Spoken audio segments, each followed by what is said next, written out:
చెల్లించాల్సినవన్నీ కలుపుకుంటే 10 లక్షల కోట్ల అప్పుల భారం ఆంధ్ర రాష్ట్రం మీద ఉంది. మరి ఇంత అప్పులు చేశారే, ఇన్ని డబ్బులు తెచ్చారే, మరి రాష్ట్రంలో ఏదైనా అభివృద్ధి జరిగిందా అని భూతద్దం పెట్టి చూసినా ఎక్కడా కనిపించదు. రాజధాని ఉందా? రాజధాని కట్టగలిగారా? రాజధాని కట్టడానికి డబ్బులు లేవు. కనీసం ఒక మెట్రో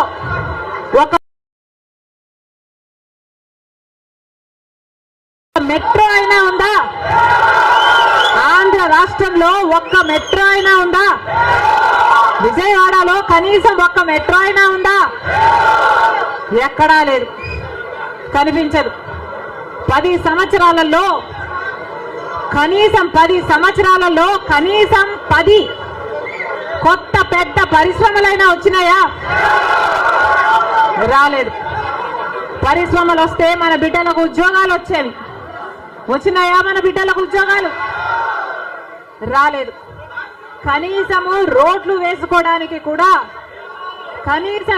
వేసుకోవడానికి కూడా డబ్బులు లేవు ఆంధ్ర రాష్ట్రంలో. కనీసం ప్రభుత్వ ఉద్యోగస్తులకు జీతాలైనా సమయానికి ఇస్తున్నారా?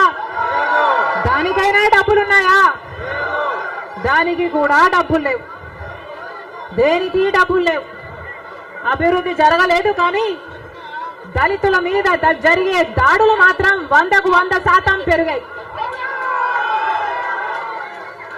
ఎక్కడ చూసినా ఇసుక మాఫియా, ఎక్కడ చూసినా లిక్కర్ మాఫియా, ఎక్కడ చూసినా మైనింగ్ మాఫియా, ఎక్కడ చూసినా దోచుకోవడం, దాచుకోవడం. ఇంతకంటే ఏం జరిగింది?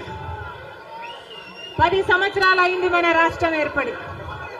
స్పెషల్ స్టేటస్ గురించి, స్పెషల్ స్టేటస్ వస్తే మన రాష్ట్రానికి స్పెషల్ స్టేటస్ వస్తే, ఆంధ్ర రాష్ట్రానికి స్పెషల్ స్టేటస్ వస్తే ట్యాక్స్ డిడక్షన్స్ వస్తాయి, రాయితీలు, ఇన్సెంటివ్స్ వస్తాయి, పరిశ్రమలు వస్తాయి. పరిశ్రమలు వస్తే మన బిడ్డలకు ఉద్యోగాలు వస్తాయి. కానీ 10 సంవత్సరాలు